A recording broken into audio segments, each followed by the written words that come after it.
Ryan Garcia pulled an absolute Jedi Master move on mainstream sports media. And the evidence is right here today, Monday morning, quarterbacking going on. All the mainstream sports media, and definitely the social media, sports media people, are trying to dial it back and say, oh, Ryan wasn't crazy. Like that's actually their headline. And they have no choice but to post something like that because, contrary to what they thought, Ryan put a beat down on Devin Haney. So now, in revisionist history, they think it's news to say, oh, gee, Ryan wasn't crazy after all. But that's not the news. They should be more honest and say, I was wrong. Because the fact that Ryan Garcia isn't crazy isn't new. He wasn't crazy before. He's not crazy. He wasn't crazy Friday. Wasn't crazy Saturday morning. He's still not crazy Monday morning. So that's nothing new. What's new is you realized you were fooled. So just say that because that's what's new, right? But let's take a look at why this was in fact so brilliant for Ryan to pull his social media off like this. So there's three ways that certainly mainstream media should have known better. They're paid professionals. I expect them to do their due diligence and do a little more true investigative journalism than just to jump on a bandwagon and say somebody's suffering from a mental health crisis and therefore that they're going to lose a fight. Now, social media, I mean, people can say whatever they want. There's no vetting of quality or veracity on social media, so it's hard to truly fault people who only post on social media. But I still feel mainstream sports media should be held to a slightly higher standard. So let's look at three ways that mainstream media totally, literally dropped the ball.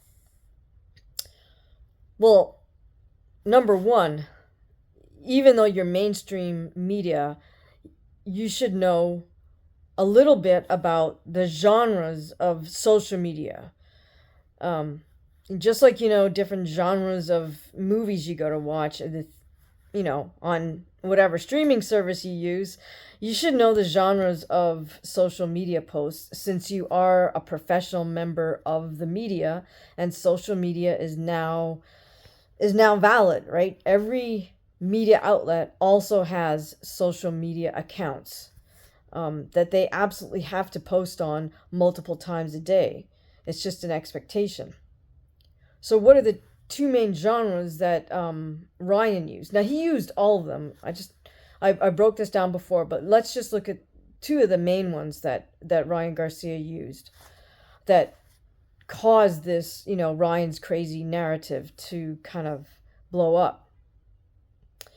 So the first genre I'll call like impending doom, or I guess you could call it rubbernecking, right? Because it's sort of human nature that if we see an impending disaster about to happen or a disaster that just happened, we want to turn and look.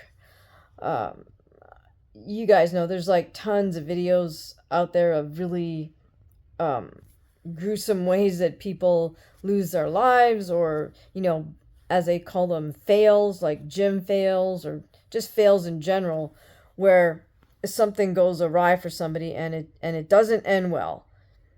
And I personally don't really, I don't like those types of videos, so I avoid them. But I know that there are certain people out there who are like, they're so into this, and not only are they into those videos, but they watch the same video over and over. And I remember asking one of my friends, like, or a couple of us, like, dude, like, how can you keep watching that horrible video over and over? And he said to us, well, I need to keep watching it so my brain can process what happened. And that's sort of, I guess, the addictive nature of that type of video for someone who likes watching those types of videos. So what did Ryan Garcia do? Well, he kind of set the scene for, here's a potential impending disaster. Now, he drew that out over a much longer timeline, right? Because it's all in the build up to his fight, culminating on April 20th, which is when the impending doom just might happen. So you just might buy that pay-per-view to tune in and see Ryan Garcia come to, an untimely, disastrous fate. So, mainstream media, mainstream sports media in particular, kind of bought into that. Like, oh gosh, we're so concerned about Ryan Garcia. We don't think he should fight because he's not mentally well. Okay, so that was one type of post Ryan made. A second genre that he used extensively was just the prank post, right? And that, prank videos are, I don't know, you guys tell me, but it seems like it's almost the number one way for young YouTubers to kind of just explode on social media. It looks like, young folks get together sometimes with, form a group and sort of leverage off each other's audiences, and then, get even bigger audiences. Like, for example, the Nelk brothers, the group that Kai Cenat used to be with.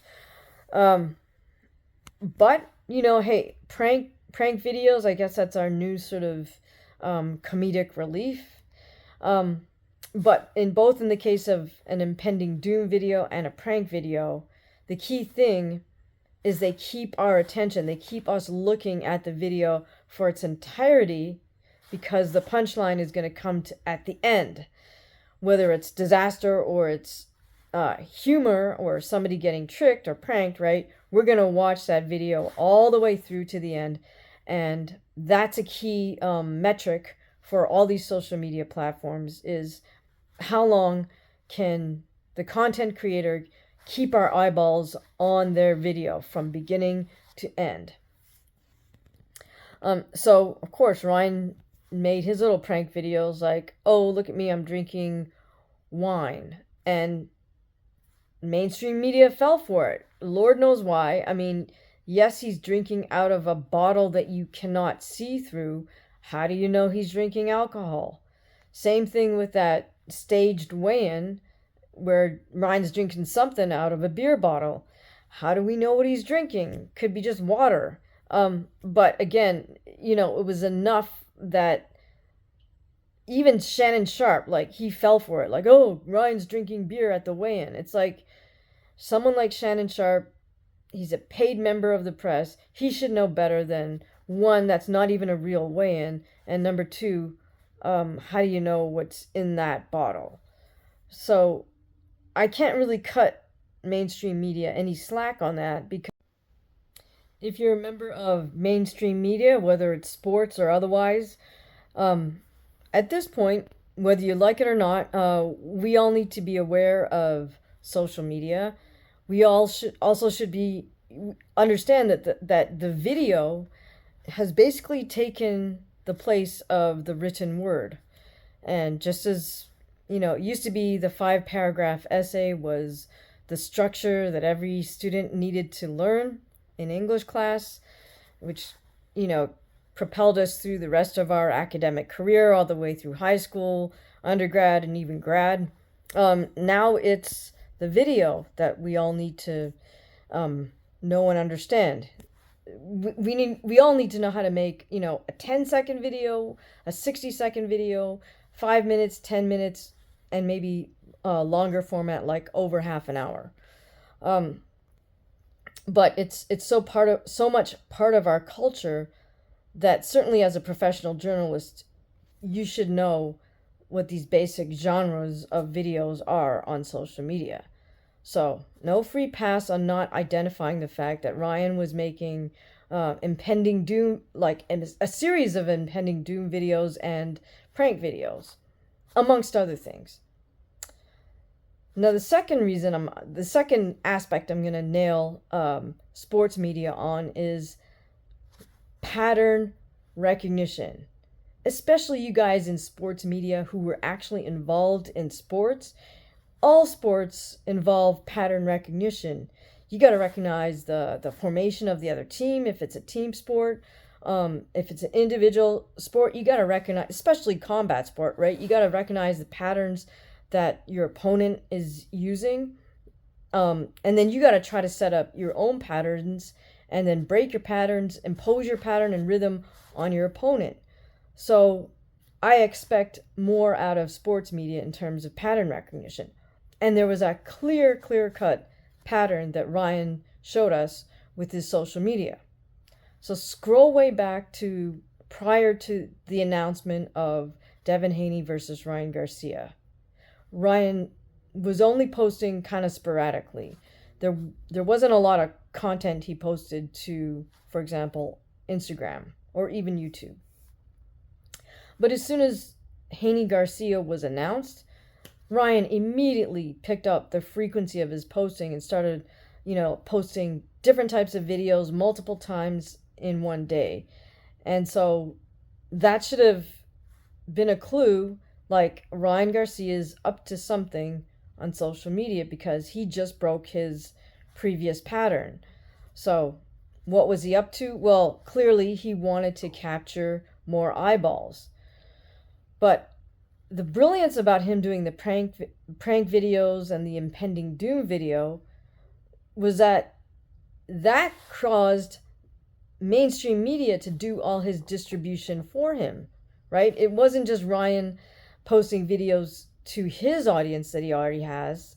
Now mainstream media, by them chiming in and saying, oh gosh, I'm so concerned about Ryan Garcia, look at what he's posting on social media. Now mainstream media diverts their audience, even if people didn't know who Ryan Garcia was, or they didn't really care, or they're not really into boxing. Some of those eyeballs might go, oh, who is this Ryan Garcia kid? What the heck are they talking about? What's the problem with his posts? And so now they go over to Ryan's social media and start checking it out. I'm going to venture a guess that Ryan way more than 10x'd his views on IG and on YouTube simply because mainstream sports media was, throwing up all these red flags about Ryan Garcia and his mental health. So that's really the brilliant Jedi move on Ryan's part, because he does his job once, right? Create the content, and he knows these other people who are foolish will then set off the alarm and then cause other eyeballs to circle back to his feed, and he gets credit, right, on those social media platforms for the increased view time. Now, let's take a look at what Ryan already accomplished on social media, even prior to this fight. Ryan's already established himself as a real force on social media and has already had deals made with YouTube and with Snapchat. He partnered with them. Presumably he was compensated, and he created content on YouTube. I think it was called 30 Days with Ryan Garcia. And then on Snapchat, Ryan did a series based on mental health strategies, things you can do to help you cope with mental health. And, to his credit, and to those platforms' credit, they know and understand that partnering with Ryan is a great idea, because he's good at what he does in terms of being in front of the camera, and he also has this huge audience that can pull more eyeballs and more watch time to their platform. So in addition to benefiting the platform, of course, Ryan's trying to benefit himself, right? He has certain deals with other brands. The one that he's made public is Young LA, the clothing gym attire brand. Ryan used to have a deal with Gymshark. He also was partnered with Dior. I don't know if he still is, but I'm sure Ryan has a number of deals in place regarding, or simply based on the fact that he has such a huge viewership. whether he chooses to share that with us or not, that it doesn't matter. I mean, those brands know that Ryan will get their brand out there, so it's to their benefit to partner with Ryan. So yeah, I don't give sports media any slack on not being able to recognize the pattern that Ryan suddenly increased his posting frequency. I mean, that was the telltale for me. That's why I said sort of earlier on, he's trolling for dollars. Like, instead of bowling for dollars, Ryan Garcia is trolling for dollars. Why? Well, my assumption is that in order to get the deal done with Devin Haney, Ryan might have agreed to a much smaller purse than your average boxer would have wanted, because Ryan knows that if he asks for even 0.5% more or 1% more on the back end, meaning off the pay-per-view sales, Ryan knows he can sell the fight, and that percentage could be potentially much bigger than any upfront purse that gets promised. Number one. Number two, if Ryan agrees to a lower purse, then he can get the deal done a little quicker. So none of this is anything new to the boxing world, right? I mean, that's why I say, hey, these professional sports media people should have been able to figure out that that's what was going on. Okay. Third strike against mainstream sports media is, as far as I know, none of you guys or girls are licensed professional health practitioners, and you're not licensed to evaluate somebody's mental health status. So I don't know why folks suddenly decided they could evaluate somebody based on something we know to be fake, which is social media. Like, that's not real, guys. Like, you already know that too. So why would you judge a social media expert on their posts? Here's what makes more sense to me. If somebody is struggling with their mental health, they're probably not posting anything. They're probably not reaching out to anybody. They're probably shutting down and withdrawing. And so, if you're concerned about them, you're not going to just scroll through their social media. You're going to literally pick up the phone and reach out to them, or go bang on the door and say, hey, what's up, and just try to reach out and check on someone. But to just judge from afar and try to make it sound like you're the expert, like, oh, I'm so concerned about Ryan Garcia's mental health. Like, if you really, really are, then maybe you would somehow try to reach out through your connections that you have as a professional sports media person. In any case, I mean, I'm calling BS on these guys just because I feel they just didn't do their due diligence. If someone like myself can kind of see through this trolling for dollars strategy of Ryan Garcia, presumably so he can make a bigger piece of the back end off the pay-per-view. I mean, it's just not rocket science, and I don't see why you guys didn't call it, number one. Number two, you can't let yourself off the hook Monday morning by going, oh, gee, gosh, golly, Ryan wasn't crazy after all. I mean, just admit that you didn't do your due diligence, and, like, don't repeat this type of misinformation or miscalculation or misdiagnosis, whatever you want to call it. But here's the thing. This whole Ryan's crazy, Ryan's not crazy narrative really is just covering up his performance in the ring. And chiefly, it's covering up, or it's what's being ignored is the mastery with which Ryan delivered that left hook. And I will make a completely separate video on Ryan's left hook, how he developed it, how it's delivered. But tell me what you guys think. Does the mainstream sports media need to be held accountable for their misdiagnosis of Ryan Garcia's mental health? Let me know what you think in the comments below. Thank you so much for listening.